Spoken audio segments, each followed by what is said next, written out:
دوستداران ورزش استقبال میگیریم جمهوری قرقیزستان استقبال میگیریم.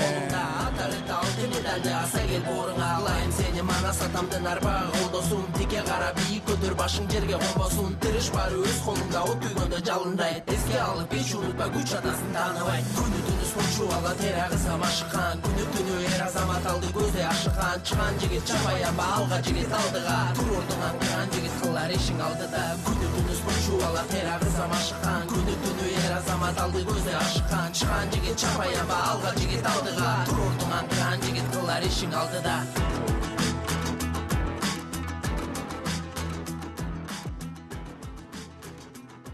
اینک ورزشکاران جمهوری تاجیکستان استقبال میگیریم.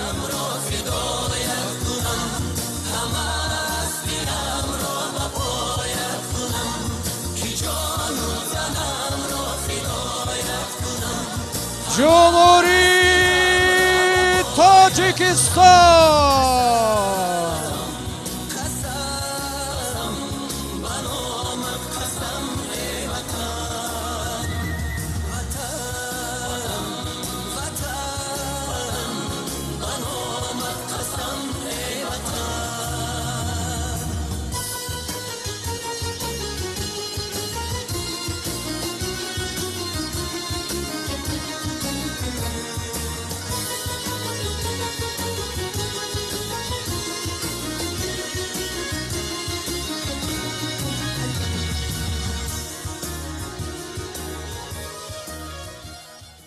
دوستداران ورزش همه کسا از جای برمیخیزیم و یک جای سرود ملی را زمزمه میکنیم.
سرود ملی جمهوری قرقیزستان.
ташаккур. Азизон, анамин варзишгароне ки аз ду самти ман истодан дар дили як орзу доранд, як мақсад ки ғолибият насиби онҳо бошад. пас ба ҳар ду варзишгарони гурӯҳ омадро таманно мекунем. хуш омадед, добро пожаловать к нам. Маромад.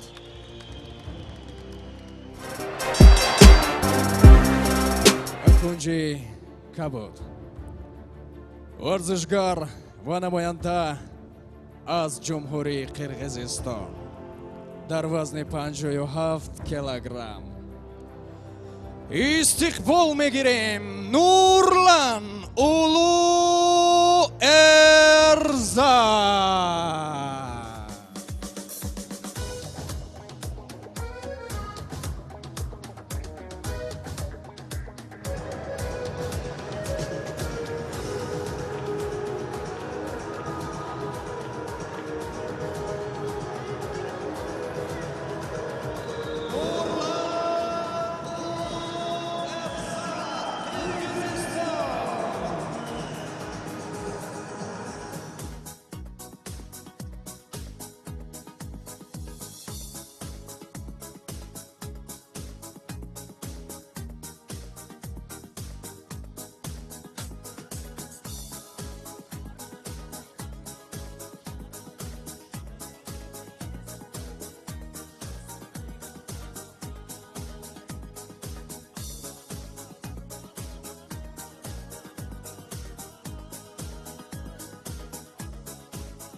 Варзишгар ва намоянда аз ҷумҳурии Тоҷикистон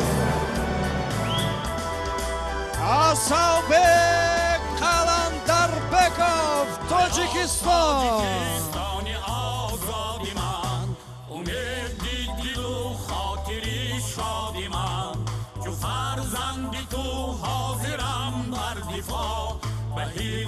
تو جان را نمایم فدا و حفظی تو جان را نمایم فدا وطن باعثی افتخارم تویی وطن مبدعی اعتبارم تویی وطن تا رکودی وجودم تویی وطن قبلگاهی سجودم تویی وطن قبلگاهی سجودم تویی.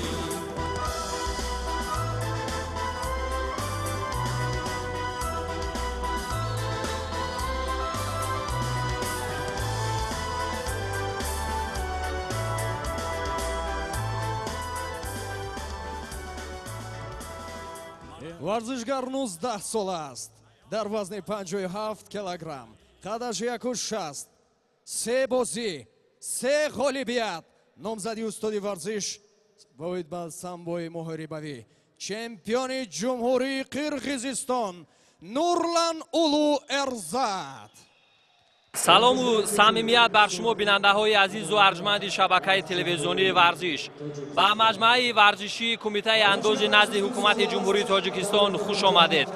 имрӯз дар пойтахти ҷумҳурии Тоҷикистон шаҳри Душанбе боз як ҷашни варзиш аст. ин бор аз навъи варзишҳои размӣ мусобиқа бахшида ба 25-умин солгарди истиқлолияти давлатии ҷумҳурии Тоҷикистон оид ба муҳорибаҳои омехта ё ММА ё варзишҳои размӣ барои ба даст овардани ҷоми Федератсияи панкратиони муосири ҷумҳурии Тоҷикистон баргузор мегардад.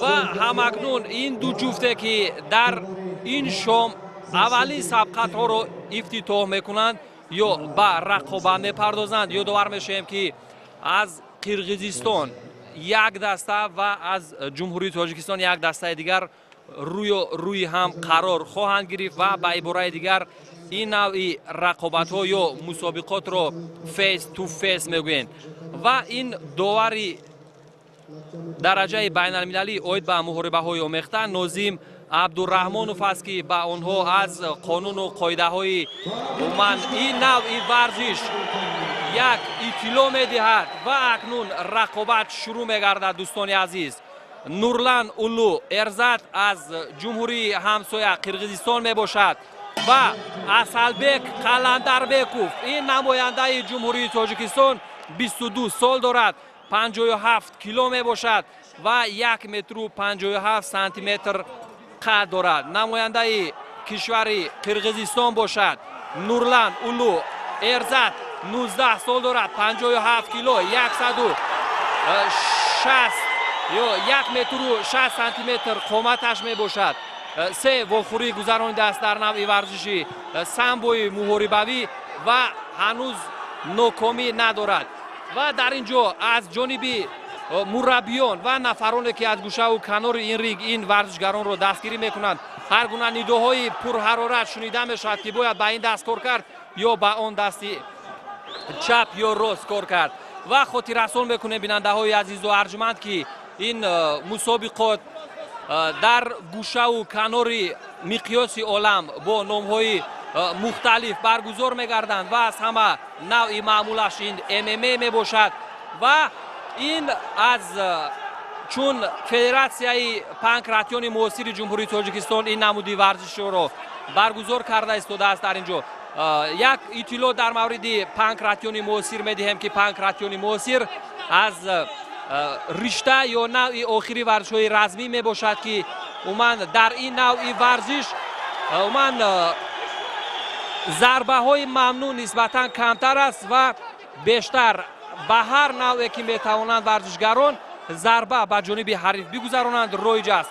و در اینجا ورزشگر جمهوری تاجیکستان رو میبینیم که بیشتر با جیب ها همون ضربه های 1-2 مل به جانب حریفش میکند. اما در اینجا این تیک داون بود که از جانب ورزشگر قرقیزستان نورلان اولو ارزاد استفاده شد و به این ترتیب ورزشگر تاجیکستان در حالت پرتر اومد ببینید که چگونه در یک وضع اومد ناگوار قرار دارد و حریف قرقیزش اومد ضربه می. اما در اینجا ببینید این فرصت خوب است دوستان عزیز. این حالت بیهوش یا بوغی کردن بود که ورزشگر تاجیکستان اسلبک قلندربکوف امکانیت داشت در صورت با پای بعد اومد زیر کردن همون سر یا گردن حریفش میتوانست که او را به حالت بیهوشی بیارد و به این ترتیب غالبیت نیز نصیب او بگردد. اکنون رقابت ادامه دارد میان این دو ورزشگر قرقیزستان و تاجیکستان و این نورلان اولو ارزاد و در اینجا بعد از اون که یک نوع من رقابت در بالای گلیم یا پرتر یک زل اگر جریان بگیرد رفری مرکز مجبور می شود که قوازمایی را منع کند و دوباره ورزشگران را با حالت راسته خوزانده ادامه بدهد و باز همون تیک داون این بار بر جانب ورزشگر قرقیزستان میسر شد. اما ورزشگر ما در حالت خوبی بوغی کردن حریف قرار دارد. اگر او تواند که حریفش را به این وسیله بیهوش کند یا به حالت بیهوشی بیارد پس او میتواند که در این سبقت غالبیت به دست بیارد. اما نه، این نورلان اولو ارزاد از این حالت ناگوار رها یافت و با این وسیله اکنون رقابت ادامه میکند. بیننده های عزیز و ارجمند و همین طریق یک چند ضربه در حالت تیک داون قرار داشتن ورزشگر جمهوری تاجیکستان اسلنبک این نورلان از قرقیزستان بود که چند ضربه گذراند و این ضربه ها اگر با این طریق ادامه کنند پس امتیازهای بیشتر نصیب نورلان اولو خواهد بود. اما اکنون دوستان عزیز میبینیم که اینجا باز ورزشگری ما اکنون در حالت خوب به نظر میرسد، اما پس از اون که یک چند ضربه های پرشست و عموما هدف رسی ورزشگر قرقیز را قبول کرد، یک نوع عموما ریاکسیا و یا سرعتش تا جای سوس به نظر میرسد.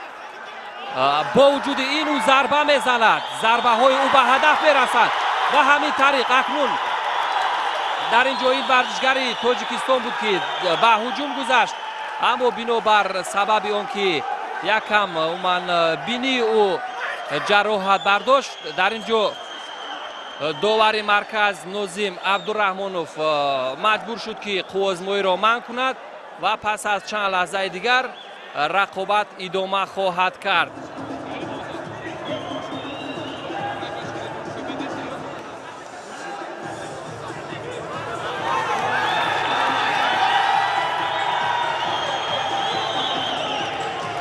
اکنون بعد از اون که حالت اولای ورزشگری توجیک اسلامبek برقرار شد و نوزیم دواری درجه بین المللی اوید با محاربه های آمیخته، اکنون این قوزمایی رو از مرکز شروع میکند و این کردی زرد با اون خاطر است که در اینجا عموما از جانب مربیان اسلامبek عموما صداها یکم از معیار بلندتر بودند و همین طریق اکنون اسلامبek به هجوم گذشته ایستاده است و میبینیم که او چگونه در این نوبت اکنون رقابت میکند و این بانگ از آن گواهی میدهد که 10 ثانیه دیگر تا انجام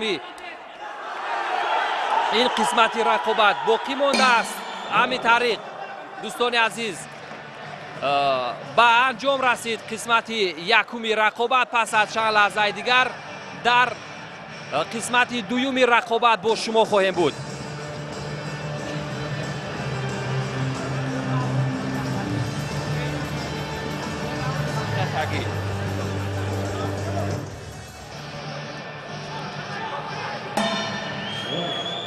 اکنون دوستان عزیز و ارجمند قسمت دومی رقابت شروع می‌گردد و خاطر رسان می‌نماییم که در نوع ورزش‌های محاربه‌های آمیخته 3 قسم 5 دقیقگی ایلوه کرده شده است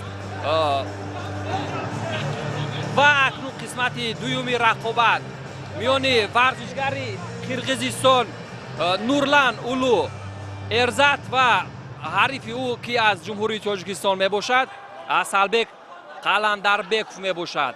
اکنون بعد از یک لحظه توقف یا تنفس راوند دیوم یا قسمت دومی قوازمایی شروع می‌گردد دوستان عزیز. همین طریق در ثانیه های اولی رقابت اکنون می‌بینیم که این ورزشگری تاجیکستان نسبت از ضربه های پای استفاده می‌کند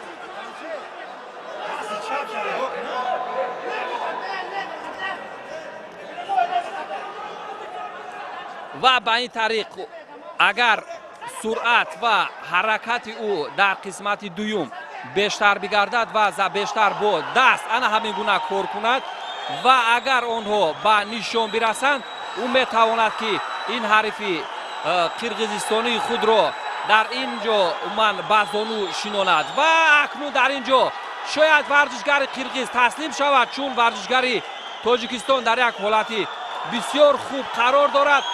او حریفش را به حالتی بیهوشی آورده ایستاده است دوستان عزیز و اکنون ببینید چگونه این ورزشگر قرقیز پاباور است به این گونه. اما نه دوستان عزیز، هرچند ورزشگری ما بسیار با یک اصولی خوب با یک تاکتیکای زیبا در به حالت بیهوشی آوردن حریف را استفاده میکرد، از گردن او با دست چپش میجوقید زیر میکرد و با وجود این ورزشگر قرقیزستان بود که از زیر اصول حریف رها یافت و اکنون ورزشگر ما در اینجا اکنون حالت برعکس است. این ورزشگر ما است که از بالای این حریف قرقیزش نورلان اولو ارزد پای هم ضربه میزند و اگر ببینید دوستان عزیز این طور ادامه کند قوزمایی در قسمت دوم بر نفع ورزشگر تاجیکستان شاید به اتمام برسد چون در قسم یکم قوزمایی بیشتر ورزشگر قرقیز ضربه های بنشان جانب ورزشگر ما روان میکرد. همین طریق هر یک ضربه عموما از جانب داوران بهاگذاری میگردند و یادآور میشیم که مهدیف حسن داور درجه بین المللی، غفران تاشبویف، اینچنین عبداللهیف، عبدو یقین و خورشید تیموری در مسابقه امروزه حکمی خواهند کرد و اینچنین سرداور ایلهام سالیف می باشد در این مسابقه. اکنون باز همان حالت یا امکانیت هایی که در لحظه های دقیقه دویوم قوازمایی به وقوع آمده بود، باز همان حالت در لحظه های آخری قوازمایی نیز به وقوع پیوست. از این برمی آید که هر دو ورزشگر خیلی خسته شدند، اما این ورزشگر جمهوری تاجیکستان که در مسابقات قبلی 3 رقابت گذرانیده است، 3 واخوری دارد و از 3 واخوری 1 باخت نیز دارد.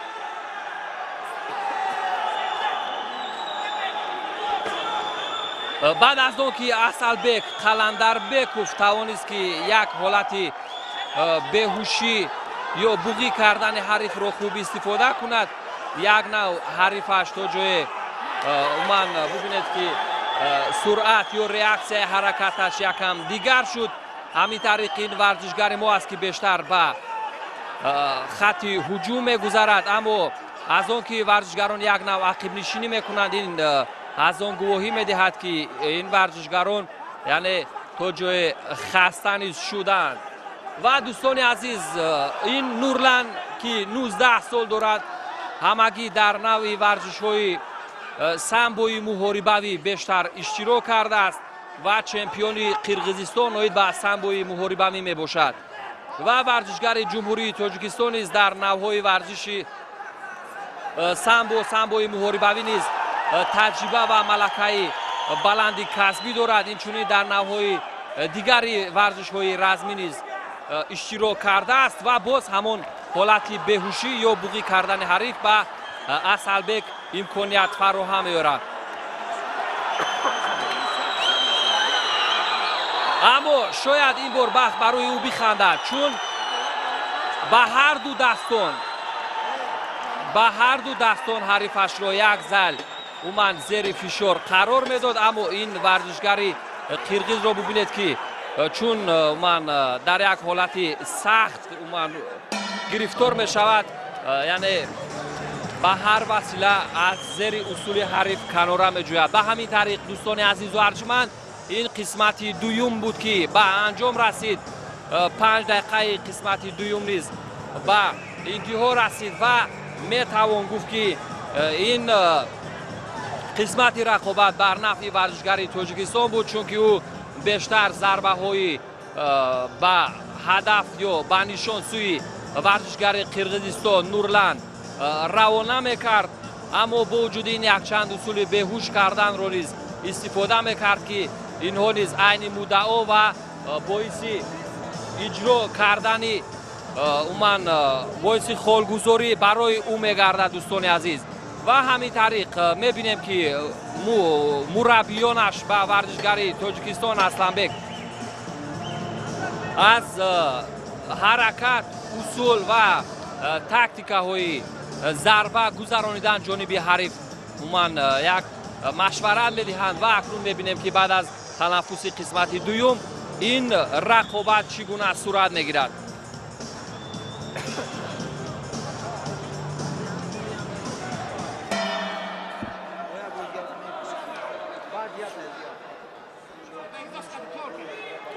اکنون دوستان عزیز و ارجمند قسمت سیوم رقابت میان ورزشگر تاجیکستان اسلبک قلندربکوف و حریف او نورلند اولو ارزد شروع گردید و از روی تخمین میتوان گفت که دو قسمت اول رقابت شاید مساوی باشد، چون در قسمت یکم رقابت بیشتر ضربه های ورزشگر قرقیزستان جانب ورزشگر تاجیک به هدف میرسیدند و اکنون این رقابت یک نوع ببینیم چون سرعتی نسبتا سست‌تر دارد، اکنون با کدام یک اصول یا ضربه ها این ورزشگران به جانب همدیگر موش میزنند و همین طریق ببینید این اسلمبک ورزشگری تاجیکستان است که دوستان عزیز با همون دست بندی سرخ است، یعنی دست پوشش سیاه باشد، دست بندی سرخ و حریف او با دست پوشی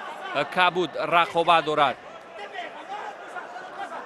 و اکنون اینجا ضربه های مستقیم بیشتر چون در حالت راستا قرار دارند ورزشگران بیشتر به هر دو دست ضربه های مستقیم روان میکنند به سوی حریفان خود، چون آنها خسته شدند. اکنون آنها شاید از اصولهای در حالت پارتر یا در عموما عینی به حالت کلینچ یا چسبیش قرار گرفتنشون اکنون در حالت رستو رقابت کردن رو افضلتر دانستند و ببینید موازنت رو بیشتر اینجا رعایت کرده ایستادند. هر دو ورزشگر که در سابقه فعالیت خود سه بردی دارند در نوع ورزش‌های رزمی و یک نوع سستی حرکت و از همدیگر گریختن ورزشگران در اینجا احساس می شود. اما این ضربه بود که اکنون می توان گفت که یکی از امتیازهای قلعه و خوب به ورزشگری تاجیکستان فراهم آورد. اما با وجود این تیک داون به نام ورزشگر قرغیز نورلان اولو ارزاد ثبت گردید چون ضربه پای راست به هدف رسید. خیلی ضربه بوش است و عین مدعا بود که ورزشگر ما به جانب حریفش روان کرد و در نوبت بعدی همان برداشته پرتافتن حریف که در نوع ورزش‌های رزمی تیک داون میگویم به نورلان ارزاد میسر گردید و اکنون در اینجا داوری مرکز ناظم عبدالرحمانوف ورزشگران را دوباره از حالت پارتری یا در گلیم رقابت کردن میخزاند و باز اکنون رقابت در حالت رستو شروع میگردد. این ورزشگر تاجیکستان است که یک نوع سرعتش بلندتر شده است و بیشتر این ورزشگری قرغیزستان که گفتیم در سامبو من اشتراک فعال داشته است و چمپیون قرغیزستان می باشد. در سامبوی محاربوی بیشتر با اصولهای گوشتنی سامبو تکیه می کند. اما ورزشگری تاجیکستان را ببینید به هر حالتی که زیر اصول حریف قرار می گیرد یک عکس عمل نشان می دهد بر مقابل حریفش و اکنون باز این اصلبک است که به هجوم میگذره. باز ضربه های او به هدف میرسند یک نوع و باز همان پرتاب یا استفاده اصول های گوشتین در اینجا از جانب نورلان اولو ارزاد مورد استفاده قرار میگیرند و یادآور میشیم که در این نوع ورزش ها یعنی ورزش های رزمی یا محاربه های آمیخته از تمام صنعت محاربه های آمیخته از تمام نمودهای ورزش های رزمی اصول ها استفاده میگردند و اکنون اگر در فرصت های آخر یا همان دقیقه های آخری این قوازمایی این اصول یا بوغی کردن حریف از جانب اصلبک اگر خوب مورد استفاده قرار میگرفت شاید ورزشگر ما میتوانست که در فرصت های آخر به موفقیت نایل بگردد. اکنون پس از آن که این قوازمایی به 3 راوند ادامه کرد یا طول کشید اکنون اینجا تقدیر غالب رو معین کردن یا قضاوت به ذمه داوران است. دوستان عزیز پس از چند لحظه که رفران مرکز که در 3 گوشه رینگ قرار دارند دوستان عزیز آنها نظر و اندیشه های خود را به سرداور الهام پیشنهاد میکنند و بعدا یک خلاصه یعنی دقیق در مورد کدام ورزشگر غالب برآمدن اعلان میگردد.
برداشته می شود.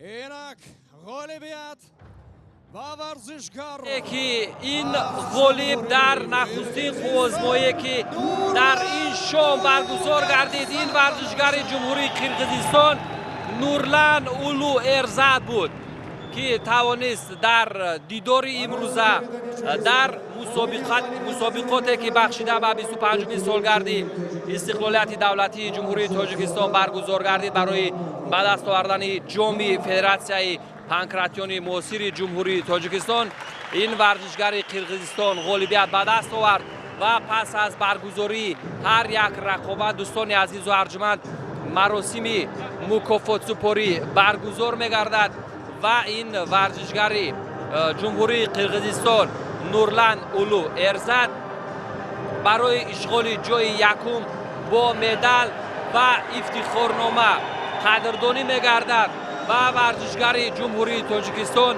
اسلبек قلندربек باشد برای اشغال دوم با مدال نقره و افتخارنامه ها قدردانی خواهد شد.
Manas Raisov, Qirg'iziston.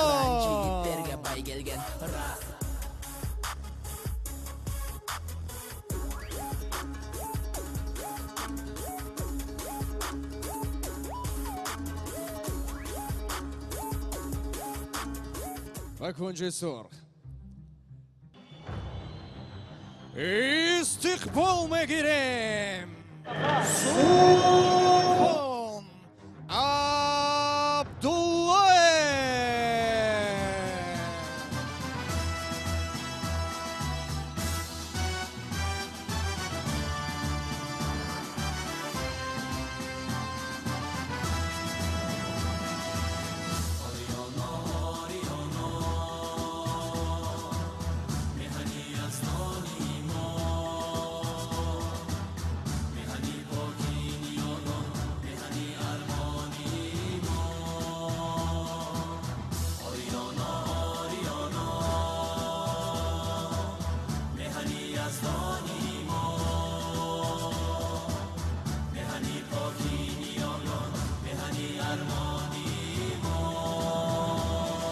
در روبروی من کنج کبود سینماگل رینگ ورزشکار از جمهوری قرقیزستان 22 ساله در وزن 61 کیلوگرم قدش 1.70 6 بازی 4 غالبیت 3 مغلوبیت نامزدی استاد به نمود سامبوی محاربوی چمپیونی آش به نمود MMA محارباتی آمیخته Manas Raisov.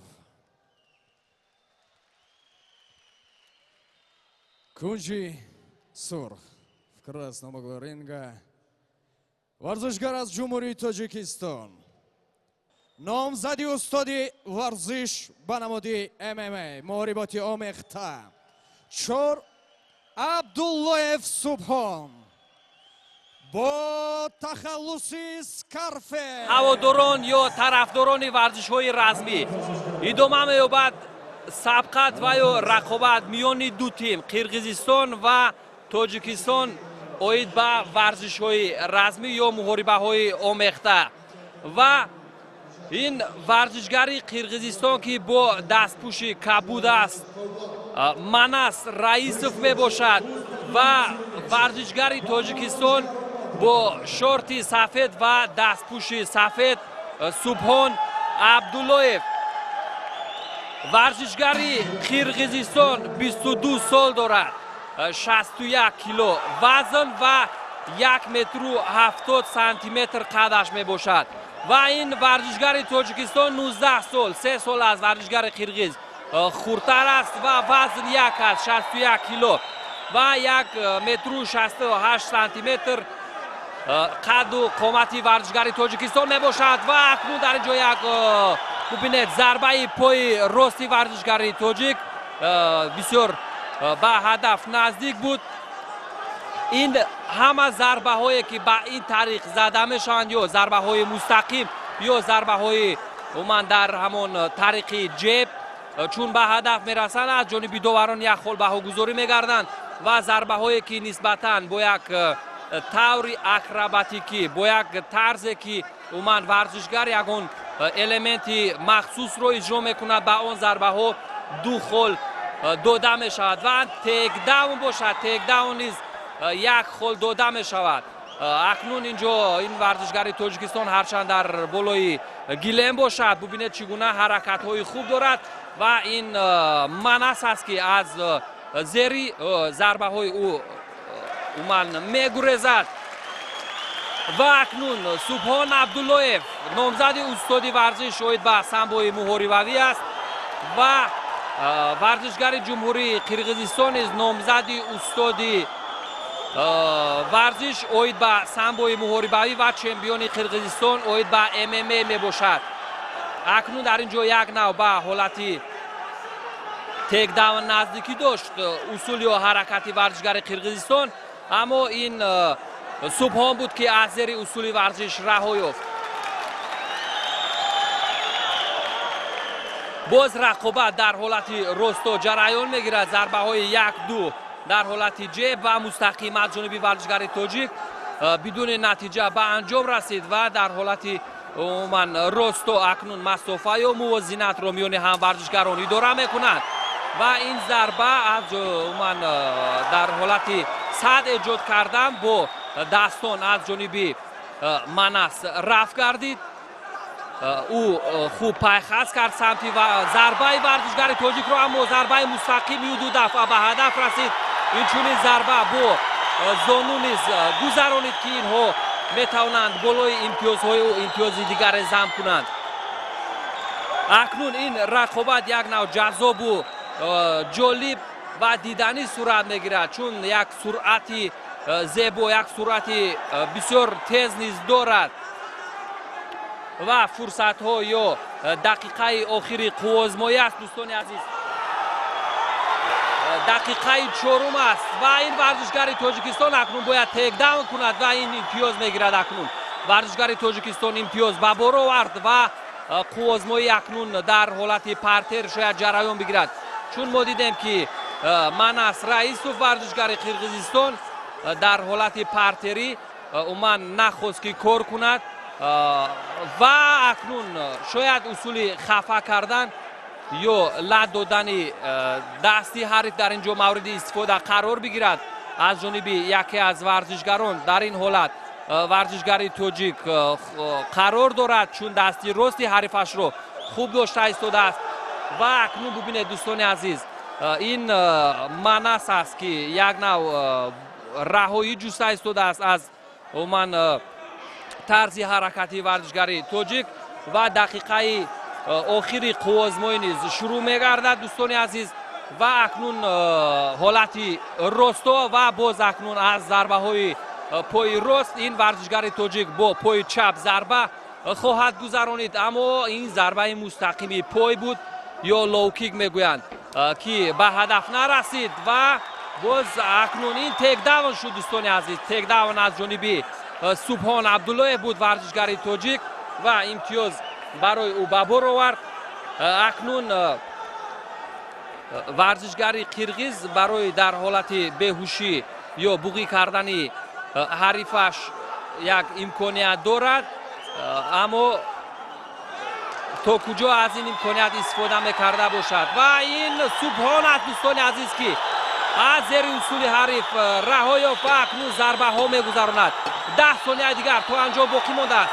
зарбаҳо 1-2 дар ҳолати партер ва нидои пурҳарорати мухлисонро бубинед, ки аз дастгирии варзишгари тоҷик гувоҳӣ медиҳад ва дар инҷо фурсат ё вақти қисмати якуми рақобат ба анҷом расид ва ин варзишгари Тоҷикистон акнун баъд аз он ки ин мухлисон ҳазорон ҳамватанаш аз ӯ истиқболу дастгирӣ мекунанд, шояд дар қисмати дуюми рақобат хубтару беҳтар рақобат кунад. умуман аҳсан ба ӯ, ки тавонист бо як техника ва як тактикаи зебо ин варзишгари қирғиз ё ҳарифаш Манас Раисовро чанд дафъа зарбаҳои мустақим бизанад ва дар ҳамон сонияҳои башумори қисмати якуми бозӣ низ умуман тавонист, ки зарбаҳои пайҳамро дар ҳолати партер низ ба анҷом бирасонад.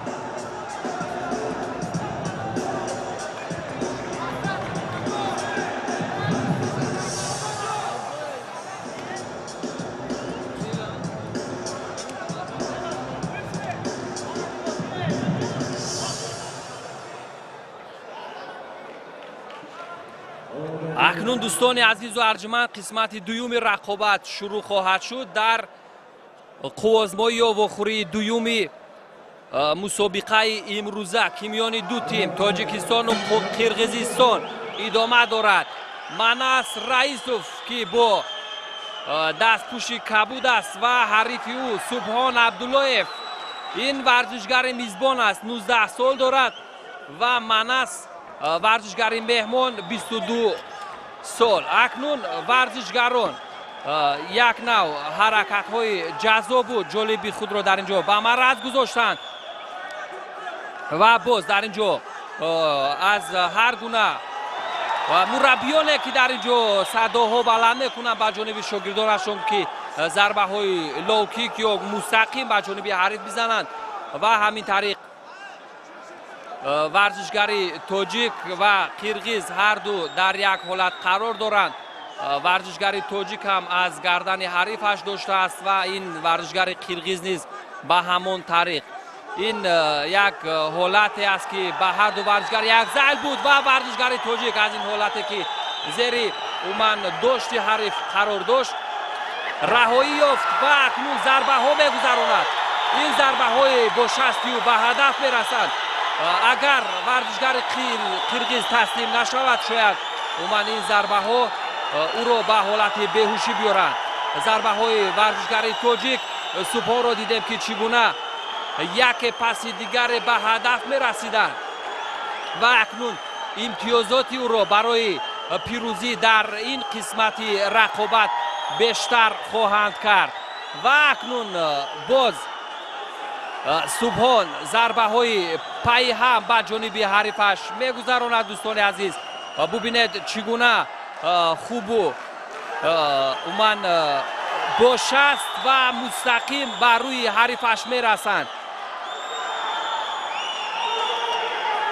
шояд довари марказ Нозим Абдураҳмонов, чун дар як ҳолати як зайл идома кардани ин сабқат шояд варзишгаронро аз ҳолати партер ба ҳолати росто бигузаронад ва рақобат дар ҳолати росто идома кунад. ва акнун мебинем, ки дар инҷо варзишгари қирғиз низ баъд аз ҳуҷумҳои пайваста ҷароҳат бардоштааст. акнун дар инҷо усули лад додани дастро варзишгари тоҷик қариб ки хуб истифода мекард ва акнун бо пой шояд аз ин усул дигар раҳо наёбад варзишгари қирғиз. дӯстони азиз, то ҳамон анҷоми ин қисмати бозӣ сонияҳои ё дақиқаи охири қувозмоӣ аст ва усули ҷолибу хуб аст, ки варзишгари тоҷик истифода мекунад барои таслим кардани ҳарифаш. аммо Манас Раисов варзишгари қирғиз дар инҷо умуман барои таслим шудан ҳанӯз коре накардааст. ҳарчанд бубинед чӣ гуна аз бинию хун мешорад, ӯ идома дода истодааст ва ҳанӯз ҳам ин варзишгари тоҷик дар як ҳолат ё ҳамон зери бо пой иҷро кардани усул қарор дорад. Шояд ҳамон зер кардани гардани ҳариф ягон уман таъсире нагузошта бошад ба варзишгари қирғиз ки ӯ аз зери ин усул раҳо ёфт. Ва боз акнун бубинед варзишгари қирғиз аз ин усул раҳо ёфт ва боз ӯ акнун аз болои варзишгари тоҷик Субҳон Абдуллоев як нав зарбаҳо зад, аммо чун зарбаҳои варзишгари тоҷик бештар ба ҳадаф расида буданд, дигар ин варзишгари қирғиз ба ҳолати шояд каме ҳам бошад ба ҳолати беҳушӣ омада расидааст ва акнун бубинед ки дигар мадори ҳаракат кардан низ надорад варзишгари қирғиз, чун акнун сонияҳои ба шумори қисмати дуюми қувозмоӣ аст ва пас аз чанд лаҳзаи дигар низ қисмати дуюм ба анҷом хоҳад расид. дигар шояд дар дастони варзишгари қирғиз қувват намонда бошад барои зер кардани ҳарифаш ва ҳамин аст ки дигар варзишгарон як нав худро дошта фақат барои уман кашола ёфтани вақт дар инҷо талош карда истоданд ва акнун ҳамон шояд 10 сонияи уман қисмати дуюми рақобат миёни ин варзишгарон пас аз чанд лаҳзаи дигар низ бонг садо баланд кунад, ҳамин тавр мешавад ва ин сонияҳои уман ба шумор ҳастанд ки то анҷоми ин қувозмоӣ боқӣ монданд ва дар инҷо низ вақт ба анҷом расид ва дар сонияҳои охири қисмати дуюми рақобат варзишгари қирғиз Манас Раисов якчанд зарбаи дигар низ гузаронд, аммо бештар зарбаҳои Субҳон Абдуллоев ин намояндаи Тоҷикистон буд ки ба ҳадаф мерасиданд.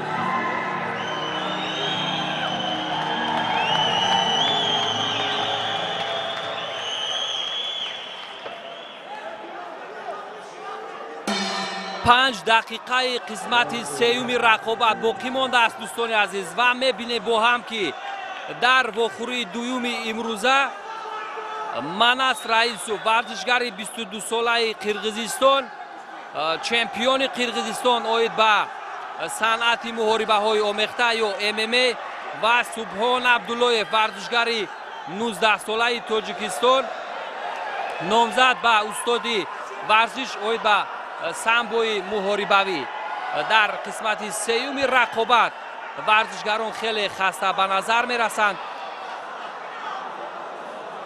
و همین بود که در دقیقه اول قسمت سیومی رقابت این ورزشگر تاجیک فوراً حالت پرتری رو اختیار کرد.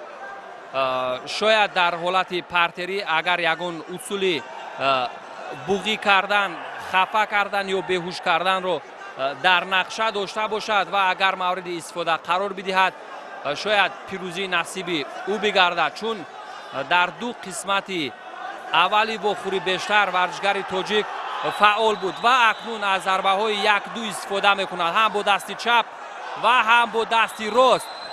اما اکنون با اصول گوشتین گذشت ورزشگر تاجیک با اصول گوشتین های طرزی آزاد. اما اکنون در اینجا این ورزشگران خیلی خسته به نظر میرسند و حالتی لد دادن حریف رو از پای استفاده میکند ورزشگر تاجیک و اگر در همین لحظه هم موفق شود پس حسابی بردها در این واخوری ها یا در این مسابقه یک بر یک خواهد شد. همین طریق ببینید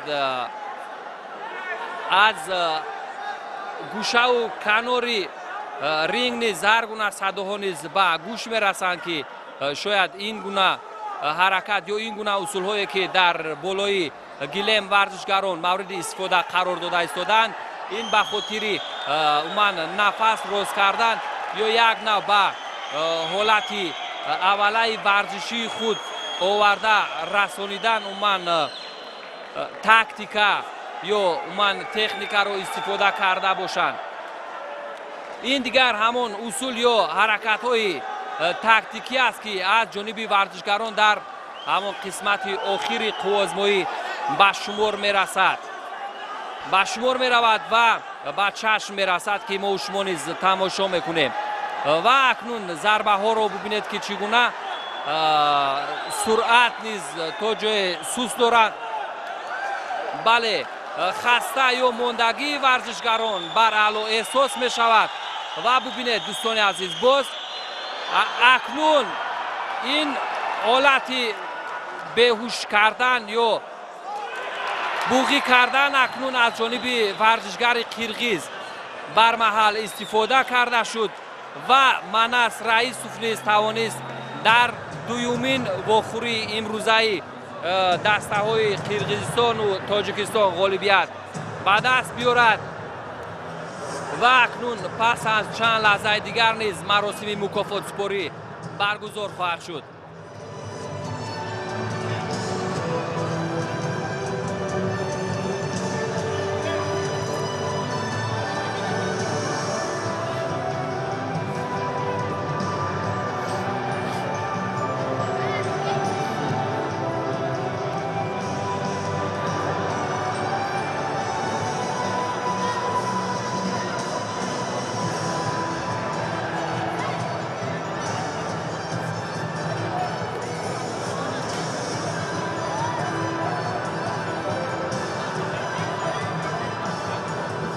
ғолибият ба варзишгар аз ҷумҳурии Қирғизистон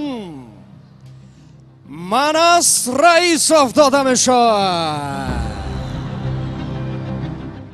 азизу арҷманд, ин Манас Раисов варзишгари 22 солаи қирғиз дар вазни 61 кило ғолибият ба даст овард ва тавонист ки акнун дар мусобиқаи ҷоми Федератсияи панкратиони муосири ҷумҳурии Тоҷикистон бар муқобили ҳарифаш Субҳон Абдуллоев варзишгари 19-солаи Тоҷикистон дар қисмати сеюми рақобат ғолибият ба даст овард ва пирӯзии дуюми варзишгарони қирғизро дар мусобиқаи имрӯза таъмин намуд. ва Носир Бозоров масъули кумитаи ҷавонон варзиш ва сайёҳӣ назди ҳукумати ҷумҳурии Тоҷикистон медали нуқра ё мақоми дуюми варзишгари Тоҷикистон Субҳон Абдуллоевро ба гардани ӯ овехт ва акнун медали мақоми якум ё медали тилло бар Манас Раисов варзишгари 22 солаи Қирғизистон тақдим карда шуд.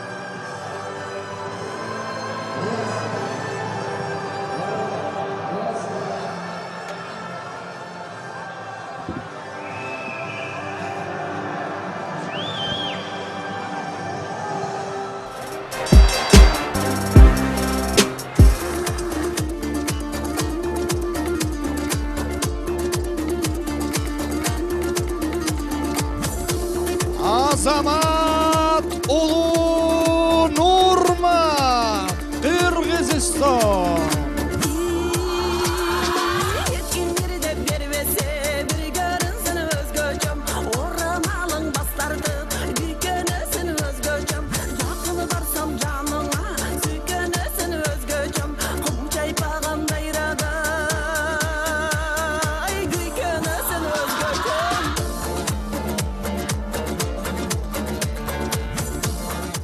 به کنج سرخ دعوت کرده می شود ورزشگر و نماینده از جمهوری تاجیکستان فرید چهارشنبه. Uzun jivshto he vatan be gulzaret be chaman I khale jnech parvin to tsakikh ne saran kafan Uzun jivshto he vatan چهارشنبه فرید تاجیکستان. parvin to tsakikh ne saran kafan Uzun تو کوته پر از غبار بچای هزار شهر نوشم تخون قطیری بزرگوار یا سخن روزم شیش دوره وطن تو کوته پر از غبار بچای هزار شهر نوشم تخون قطیری بزرگوار یا سخن روزم شیش دوره وطن. اکنون بیننده های عزیز و ارجمند شبکه تلویزیونی ورزش قوزمایی سیوم شام امروز است که برگزار می‌گردد و نورمت اولو عظمت این ورزشگر جمهوری قرقیزستان می باشد که 21 سال دارد از کنج کبودی رینگ و ورزشگر تاجیکستان باشد. چهارشنبه فرید 17 سال دارد، یکی از جوانترین ورزشگران در مسابقه امروزه می باشد و در وزن 61 کیلو این ورزشگران اکنون به رقابت خواهند پرداخت و در مورد چهارشنبه فرید چی رو باید علاوه کنم دوستان عزیز؟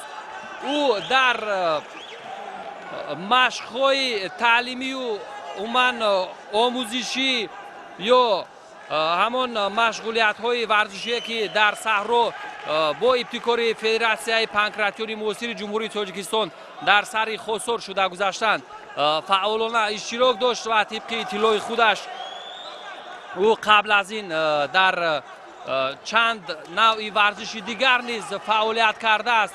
از آن جمله 2 پیروزی در نوع ورزشی MMA دارد و نامزد به استادی ورزش است و اکنون در اینجا فرید اصول را که اجرا کرده ایستاده است، حریفش را در حالت بیهوشی یا اصول بوغی کردن را در اینجا مورد اجرا قرار داده ایستاده است و اگر به این طریق یک نوع سخت‌تر اگر حریفش را زیر کند شاید در اینجا تقدیر این قوزمایی در همان ثانیه‌های اولی دقیقه یکم قوزمایی حل شود و این دقیقه دوم قوزمایی است که شروع شد دوستان عزیز و فرید گفتیم 17 سال دارد، 61 کیلو وزن و 1 متر و 75 سانتی متر قد و قامتش است و 2 پیروزی در مسابقات قبلی دارد.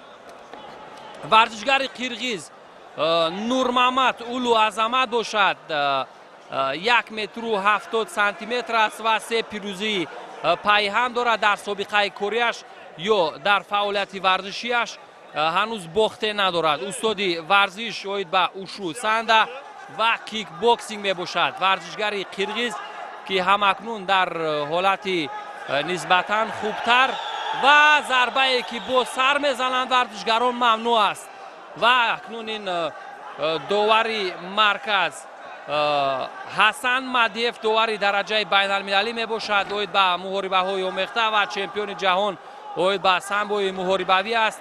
اینچنین در فدراسیون روسیه و اروپا نیز در این نوعهای ورزشی محاربه های آمیخته و محاربه های تنبتن اشتراک فعالانه داشته است و اینچنین با قسمتی داوری گذشته است اکنون و اکنون میبینیم که این قوازمایی در دقیقه های آخر به چی نتیجه خاتمه میپذیرد. از لحاظ ضربه های پیوسته یا ضربه های مستقیما به هدف میرسیده در اینجا ورزشگر قرقیز نورمحمد اولو یک نوع برتری دارد و اکنون در حالت راستا این تالاری عموما مجمع ورزشی کمیته انداز مال یا پر از طرفداران نوعهای ورزشی محاربه های آمیخته است که از فرید دستگیری میکنند و فرید اکنون در حالت یا در قامت راستا رقابت دارد و ضربه های فرید را ببینید با دست چپ یک نوع با جیب و ضربه مستقیم دست چپ شباهت داشت و باز 1-2 اکنون فرید موفق شد 2 ضربه او به هدف رسید. باز پس اکنون این ورزشگر قرقیز بود که پایش از همون توری سیمینی این 4 کنجه بیرون شد و باز پس اکنون قوازمایی در маркази ринг идома кард ва баъдан ба усули гӯштин гузашт ин варзишгари қирғиз ва акнун инҷо муваффақ шуд ки варзишгари тоҷикро як нав уман дар ҳолати партери нигоҳ дорад ва акнун ин рақобат ё муқовимати варзишгари тоҷик Фаридро мебинем ки бар муқобили ӯ як нав бештар тарзи доштидастони ӯро уман хуб иҷро карда истодааст. Ҳамин аст ки варзишгари қирғиз зарбаҳои худро иҷро карда наметавонад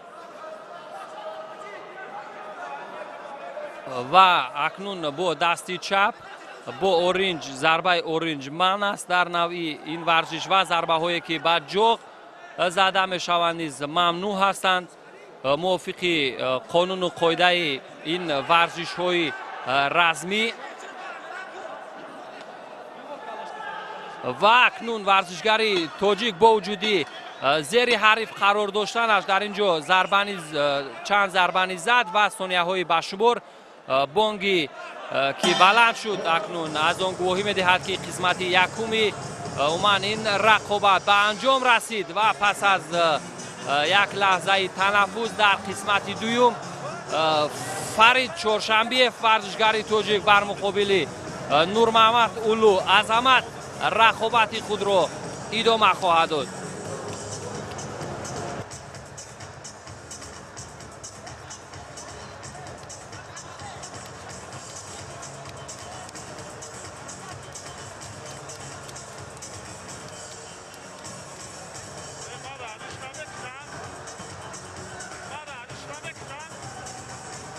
акнун бинандаҳои азиз қисмати дуюми рақобат ки аз 5 дақиқаи дигар иборат мебошад рефери дар марказ акнун ин муборизон ё варзишгаронро барои идома додани қувозмоӣ акнун иҷоза дод ва варзишгари тоҷик бештар бо ҳамон зарбаҳои мустақими худ як нав муваффақ шуд дар қисмати якуми рақобат ва акнун бештар бубинед аз ҷониби мураббии ӯ Сиёвуш Шарипов низ аз канори ринг як нав садоҳо низ ба гӯш мерасанд ки бештар бо дасти чап кор кард, ҷеб зад ва баъдан низ бо дасти рост низ ба ҳуҷум гузашт, чун шояд ба ин васила агар варзишгари тоҷик рақобат кунад як нав уман инони ин рақобатро бар дасти худ бигирад.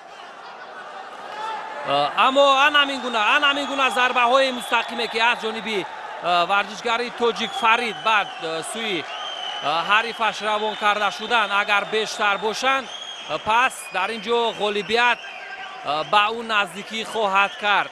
аммо дар қисмати якуми қувозмоӣ низ уман аз лиҳози он ки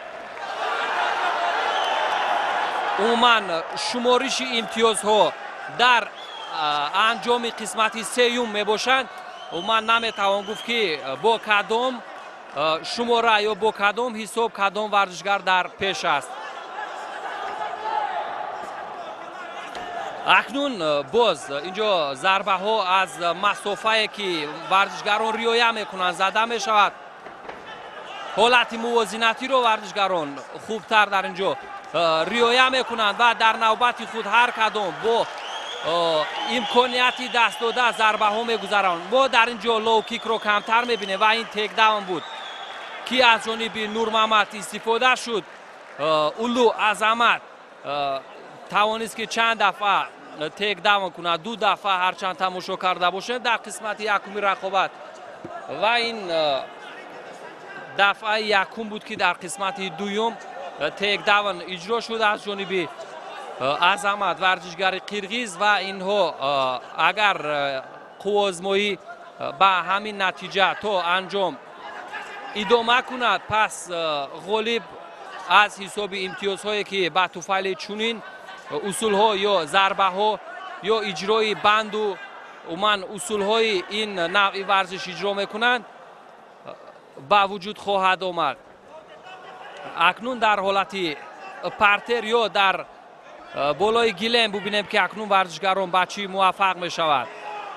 اینجا بیشتر اکنون ورزشگر ما در حالت دفاع است، با هر دو دست دفاع میکند، چون در یک حالت بسیار ناگوار قرار دارد. در کنج رینگ است و ورزشگر قرغیز نور محمد اولو عظمت ضربه های خود را با دست چپ و راست یکی پس دیگر یا پای در پای با جانب ورزشگر تاجیک روان میکند و اکنون با پای یک نوع امداد شاید به او رسانیده شود که از زیر این اصول رهایی یابد. اما چون عموما دقیقه چهارم قوازمایی است، در اینجا ورزشگر تاجیک را میباید که اینجا اکنون این اصول لد دادن را از زیر این اصول رها یابد و همین طور هم شد. دوستان عزیز، اینجا داوری مرکز حسن مدیف سری وقت احساس کردی آن اصولی که ورزشگر قرغیز نور محمد اولو عظمت میخواست استفاده کند، یعنی اصول لد دادن دست سری وقت اجرا گردید و به همین طریق ورزشگر تاجیک در اینجا تسلیم شد و غالبیت سیوم نیز به ورزشگران قرغیزستان نور محمد اولو عظمت نصیب گردید.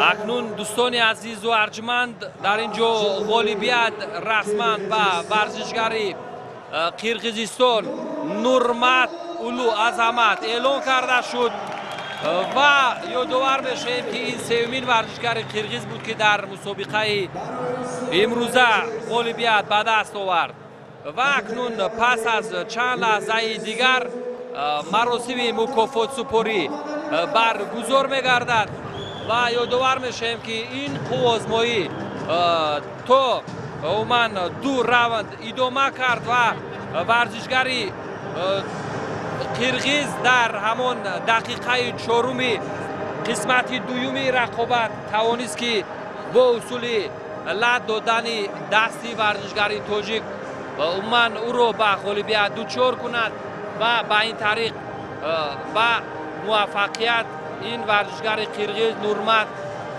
عظمت بود که نایل گردید. اکنون مراسم مکافات سپاری است که دوستان عزیز برگزار می‌گردد و مدال طلا یا موقع یکم با افتخارنامه و مدال ورزشگر قرغیزستان نور محمد اولو عظمت قدردانی کرده می شود و چهارشنبه فرید باشد این ورزشگری 17 ساله تاجیکستان برای موقع دویمش با مدال نقره و افتخارنامه قدردانی می شود. ورزشگر و نماینده از جمهوری قرغیزستان استقبال میگیریم تینجیبک اولو майрамбек.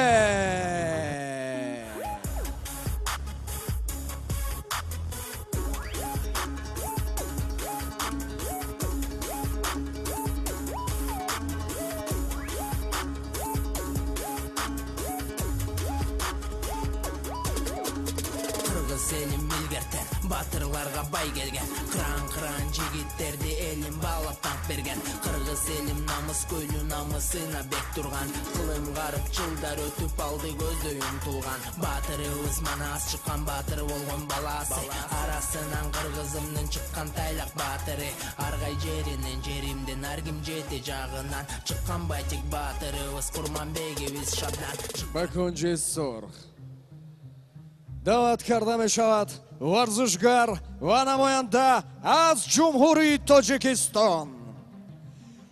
Истиқбол мегирем Сироҷиддин Манучер.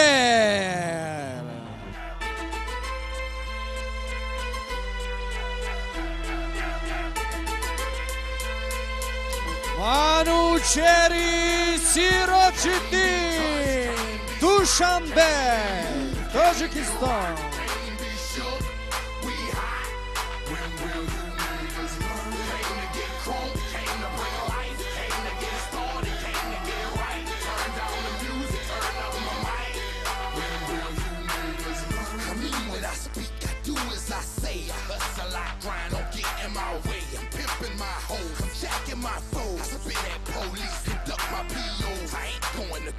You can call a judge, tell him kiss my ass, cause I ain't gon' bug. And I ain't going back to lock up. You're trying to clock a pop up. I ain't going back to broke, and I'm never gonna stop the puffin'.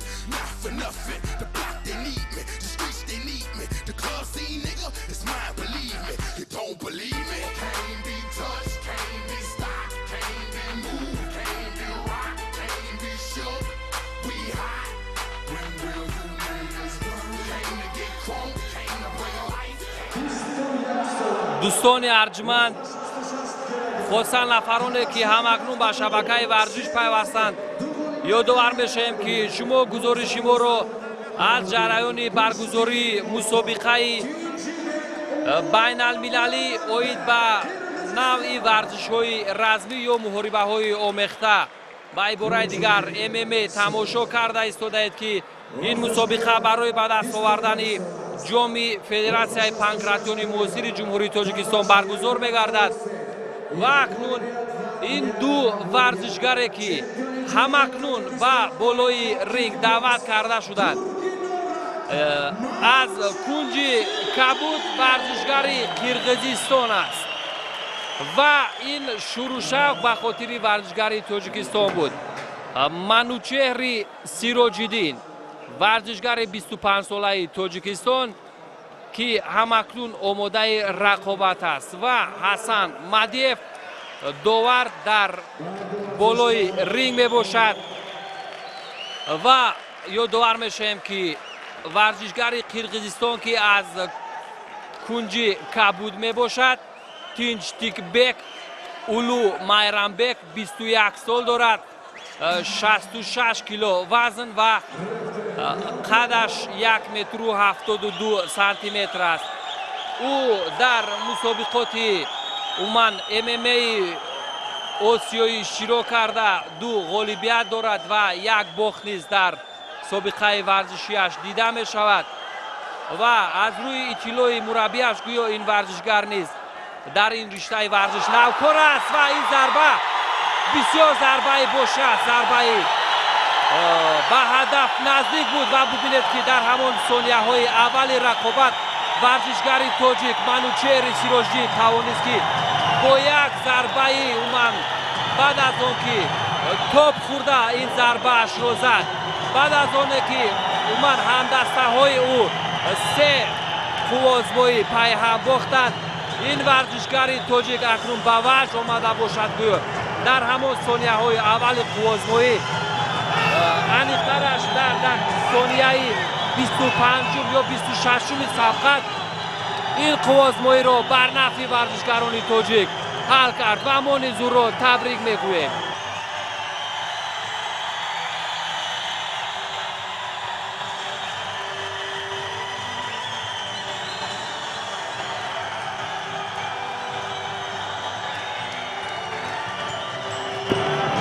و ببینید دوستان عزیز و ارجمند، مخلصان و طرفداران ورزش‌های رزمی، چگونه از این ورزشگر موفق، چگونه از این ورزشگر خوش‌طلع تاجیک در بالای رینگ که بسیار یک ضربه خوب و هدفرس به نشان رسانید از جانب هزاران مخلص که در مجمع ورزشی جمع آمدند استقبال گرفته شد. دوستان عزیز، همکنون او برای موفقیت در اینجا برای پیروزیش با مدال طلا قدردانی کرده خواهد شد و یادآور میشیم که اکنون این منوچهری سیراج‌الدین دومین غالبیتش رو در مسابقات پرنفوذ به خط گرفت.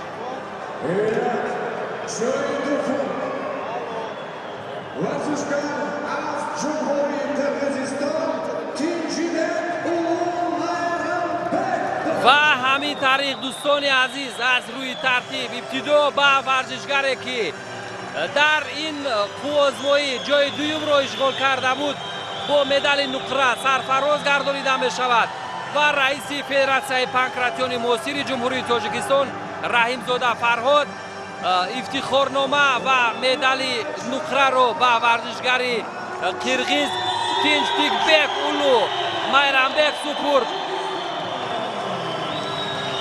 همکنون منوچهری سیراج‌الدین ورزشگری 25 ساله تاجیک که بسیار با یک ضربه غیر انتظار و ضربه به نشان توانست که حریفش را به نکاوت برسد و با طریق غالبیت تکنیکی توانست که اکنون پیروزی های نخستین ورزشگران تاجیک را در مسابقات امروزه رقم بزند.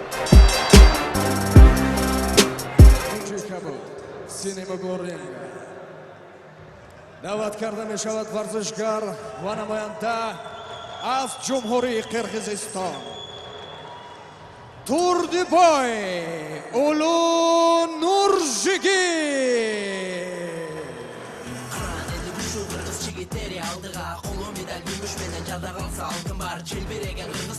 Турдибой Улу Нуржигит, Кыргызстан. Баштаган соң таштаба муну эреже түрүндө бек ичиңе сактап ал. Жаркан булурумду спортчуларга арнагам. Жигиттерге кыргызымдын намысын бек сактаган. Чеберине спорт түрүнүн ары көздөй жогору. Дагы бийиктерге жетип ийгиликте бололу. Ошондуктан өжөрүңдү элиң үчүн аяба. Биз силерге ишенирип билип алгыла. Талыкпагандар күнүгө өсүп келе жаткандар. Күнү-түнү спортчуларга терроризм ашыккан. Күнү-түнү эр азамат алды көзү ашыккан. Чыган жигит чапаяма алга жигит алдыга. Курордун аңкыган жигит кылар ишин алдыда.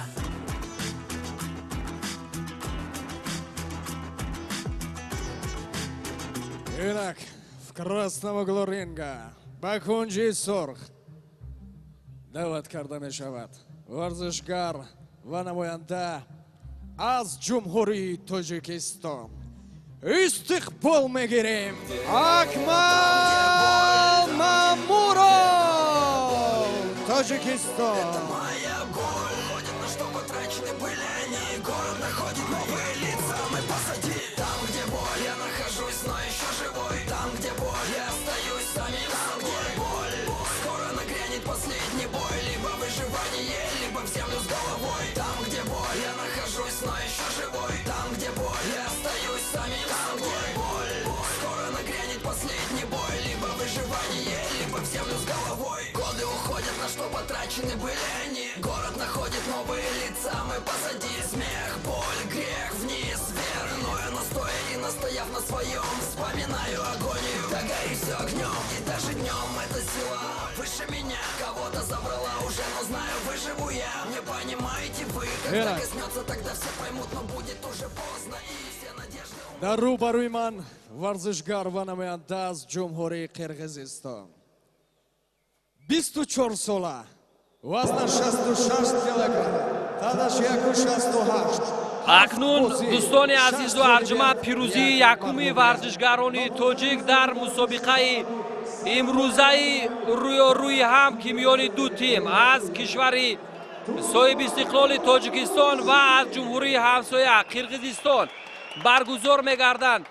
چند لحظه پیش به وقوع پیوست و اکنون قوزمایی پنجم رو تماشا میکنیم که ورزشگری توجیکستان اکمالجان مامورов که 20 سال دارد با مقابل ورزشکاری 24 ساله قرقیزستان تردوبای اولو نورجیگیت قرار خواهد گرفت و یادآور میشیم که ورزشکاری تاجیکستان استادی ورزش سامبوی محاربوی می باشد و اینچنین چمپیون تاجیکستان اوید با ورزش های محاربوی است و ورزشکار قرقیزستان باشد اون نیز استادی ورزش می باشد و در سامبوی محاربوی باشد در فدراسیون روسیه چندین بار اشتراک کرده است و 6 دفعه در فعالیت ورزشیش با موفقیت نایل گردیده یک بار با ناکامی دچار شده است و ورزشکار تاجیکستان باشد 4 دفعه در واخوری هایش پیروزی گردیده و یک باخت دارد. اکنون آزمایش شروع گردید و این هجومی فوری که با اصول گوشی طرزی آزاد گذشت ورزشکار تاجیک اکمالجان مامورov یک اصول بسیار زیبا بود که از جانب حریفش نیز یک عکس العمل دید اما در اینجا ببینید ورزشکار قرقیز اکنون به هجوم گذشته ایستاده است و داشتنی عمان بندها اما اصولی تعلق بین پای در اینجا به مورد استفاده گردید دوستان عزیز و این اصول توانست که علاقه یک امتیاز به ورزشکار تاجیک بیارد و همکنون او از بالای ورزشکار قرقیز اکنون ضربه های خود را مورد اجرا قرار میدهد. ببینید چگونه ورزشکار تاجیک با یک اصول معمول گوشتنی طرزی آزاد توانست که حریف قرقیزش را از پیش رو عمان در ثانیه های اول با تخت پشت رفتاند و با این وسیله یک نوع تیک داون نیز به او موفق شد میسر شد. همچنین اکنون باز همین گونه ضربه های باشه ضربه های عمان هدف راز نیز میگذراند ورزشکار تاجیک و اکنون شاید در این لحظه هایی که رقابت در اینجا یک نوع رنگ دیگر میگیرد و باز ضربه اکنون در اینجا داور مدیف حسن اشاره میکند که ضربه با سر من کرده شده است و در اینجا اکنون بعد از آنه که یک نوع ضربه ورزشکار تاجیک به سر حریفش عمان بدون قاعده گذشت از این رو داور مجبور شد که آزمایی را منع کند و باز از قاعده های این نوعی ورزش به آنها اطلاع بدهد و همان حالت را در مرکزی رینگ اکنون دوباره ورزشکاران شروع خواهند کرد. همان عینیت یا همان فرصتی که ورزشکار قرقیز امکان داشت در کنجی رینگ عمان از بالای ورزشکار تاجیک حمله ها کند و ضربه بزند همان حالت دوباره برقرار کرده شد و باز اکنون ببینید همان برداشته زدن این یک امتیاز برای ورزشکاران به بار میارد و انا در این حالت باشد ورزشکاران می توانند که اصول های لدادن را استفاده کنند و باید در اینجا دفاع کند ورزشکار تاجیک. اکنون ورزشکار تاجیک از بالای حریفش قرار دارد و باید اکنون ببینید اصول بوقی کردن را استفاده میکند. دوستان عزیز شاید ورزشکار قرقیز تسلیم شود چون این حالتی بیهوش کردن است. دوستان عزیز ببینید در برابر این ورزشکار تاجیک میتواند که ضربه بزند و ضربه به سر زدن ممنوع کرده شده است و اکنون از دستش و در اینجا تسلیم شد ورزشکار قرقیز و پیروزی دوم ورزشکاران تاجیکستان در اینجا به وقوع پیوست. اکنون دوستان عزیز مبارک باشد پیروزی دوم. ببینید چگونه نیداهای پرحرارت این هزاران مخلص تاجیک است که واقعا تشنه پیروزی ورزشکاران تاجیک هستند و امروز پیروزی دوم نیز به ورزشکاران تاجیک میسر شد. اکنون 2-3 شد از لحاظ پیروزی ها و دومی پیروزی ورزشکاران تاجیک رو اکمالجان مامورov به هیئت دسته تاجیکستان تقدیم نمود.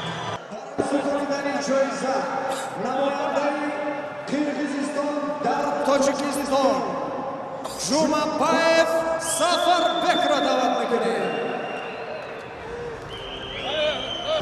و دوستان عزیز و ارجمند در پیروزی دویومی ورزشگران تاجیکی توفیلی ورزشگر اکمل جان ماموروف به وقوع پیوست.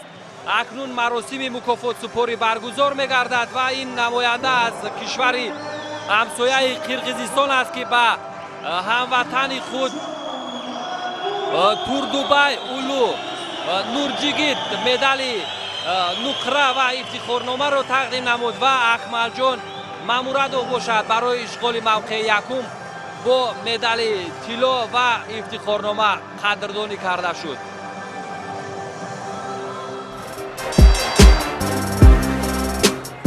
کنجی کبود ورزشگر و نماینده از جمهوری قرقیزستان استقبال میگیریم قامچیبک اولوبек ماماد.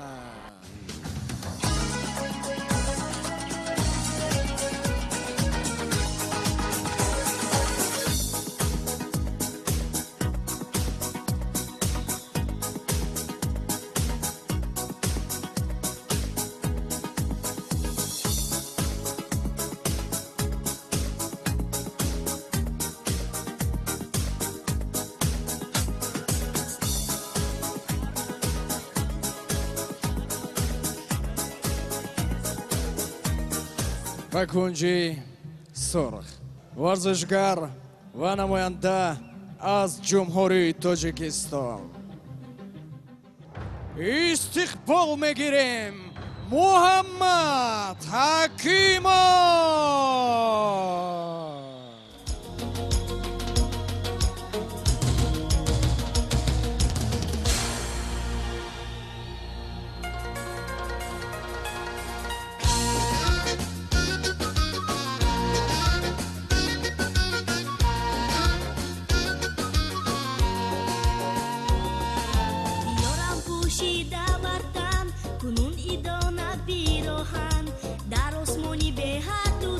خورشید بود نور افکن همه آماده در جشن زیتیفلک تا پیری گوهن شود خورسندی امروز زی صبح حتی در میخفتن بدخشانی من خطلانی من حساری من خوجندی من عیدت مبارک. همکنون بیننده های عزیز و ارجمند شروع می‌گردد آزمایش ششمی ورزشگران تاجیکستان و قرقیزستان و این ورزشگر که از کنج سرخی رینگ همکنون معرفی می‌شود این ورزشگر تاجیکستان محمد حلیموف میباشد. حریف او از کنج کبود رینگ قامچیبک اولوبek ماماد و یادآور میشیم که ورزشگران تاجیکستان که دویومی پیروزی خود را در مسابقه های و رقابت های امروز جشن گرفتند در ابتدا منوچهر سیراج‌الدین در 26 ثانیه توانست که غالبیت به دست بیارد و اکمل جان ماموروف باشد در 2 دقیقه و 46 ثانیه حریف قرقیزش توردیبای اولو نورجیگیت را با اصول خفه کردن مغلوب نمود و اکنون در آزمایش ششم نیز اکنون رفری مرکز نیز عوض کرده شد و غفران تاشبویف یادآور میشیم که در این آزمایش اکنون حکمی دارد. استاد ورزش جمهوریوی داوری درجه بین المللی و به MMA میباشد. داوری مرکز غفران و اکنون در اینجا اصول هایی که استفاده میکنند ورزشگران در حالت کلینچ افتادند و اصول گوشتین را در اینجا و حلو که بین پای را ورزشگر قرقیز توردیبای اولو نورجیگیت خواست که استفاده کند ولی عکس العملی که ورزشگر ما نشان داد محمد حلیموف بسیار خوب بود و به این طریق او توانست که حریفش را به تخت پشت افشاند و اکنون او شاید ضربه های پای در پای خود را به روی حریفش روان کند. агар дар ҳамон ҳолате ки варзишгари тоҷик қарор дорад як нав уман устувор бошад, анакнун пои росташро низ ба болои шиками ҳарифаш гузаронд ва ба ин тариқ акнун зарбаҳо мебояд ки пайваста ё пайҳам ба рӯи ҳарифаш бизанад ва ҳамин тариқ якчанд зарбаи устувор гузаронид ва ин ҳарифи ӯ қамчинбек Бекмаҳмад буд ки аз зери усули ӯ раҳои ҷустан мехоҳад, ҳарчанд кӯшиш мекунад вале наметавонад. Вале бубинед ки ба як уман нимгардиш ҳарчанд то ҷое муваффақ шуд, вале боз ҳамон ҳолати аввала барқарор аст. дӯстони азиз дар ин ҷо ва усули лад додан дар ин ҷо, аммо таслим шуд варзишгари Қирғизистон. сеюмин пирӯзӣ аст ки ба вуқӯъ меояд барои варзишгарони тоҷик. муборак бошад дӯстони азиз, пирӯзии сеюм ва нидои пурҳарорати мухлисони тоҷикро бо ҳам мешунавем.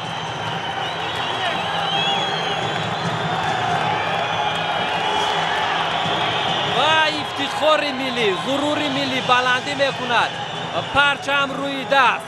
Муҳаммад Ҳалимови 21 сола акнун дар болои гилем ё дар болои ринг як чарх мезанад, аз пирӯзии худ тантана мекунад. бори дигар пирӯзӣ муборак бошад дӯстони азиз ба ҳаводорону алоқамандони варзишҳои размӣ ё муҳорибаҳои омехта. ин сеюмин варзишгари тоҷик буд ки дар ин пирӯзӣ низ муваффақ шуд дар ин навбати рақобат ва ӯ Қамчинбек Улу Бекмаҳмади қирғизро ба ғолибият дучор намуд.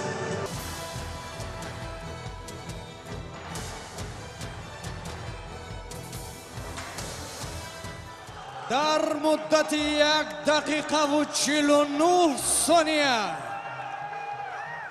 ғолибият ба варзишгар аз ҷумҳурии ва дӯстони азизу тоҷикистон. арҷманд, ин ғолибият бошад дар муддати 1 дақиқаю 41 сония ба вуқӯъ пайваст. ва акнун бубинед, ҳарчанд дар се қувозмои аввал варзишгарони қирғиз тавониста бошанд ки қувозмоиро то 3 уман дақиқа ё 3 қисми қувозмоӣ бикашонанд, вале ин варзишгарони тоҷик тавонистанд ки ҳарифони қирғизи худро ҳатто дар раунди якум, дар сонияҳои аввал, дар дақиқаи аввал ва дар дақиқаи дуюм ба уман шикаст рӯбарӯ карданд. акнун маросими мукофотсупорӣ ва ҷоизасупоиро мебинем. ин ибтидо ба варзишгари Қирғизистон Қамчинбек Улу Бекмаҳмад ки 21 сол дорад, 3 қувозмоӣ, 1 бох дошт ва акнун дуюм бох ташхис дар ин ҷо ба вуқӯъ омад. ӯ номзад ва устоди варзиш шоид ба самбои муҳориба мебошад. ва медали тилло акнун ба варзишгари 21 солаи тоҷик Муҳаммад Ҳалимов пас аз чанд лаҳзаи дигар тақдим карда мешавад.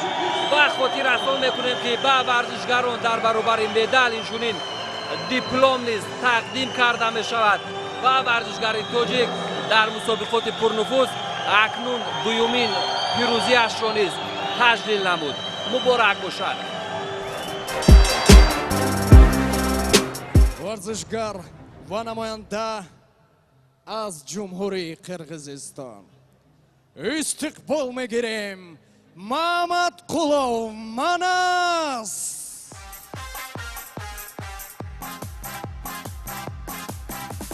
Min sesinden sesi baysın tumarım Şaddap uçup aradiranım Taş bur belin curağımda nerem cur Aya sança minin sigar tumarım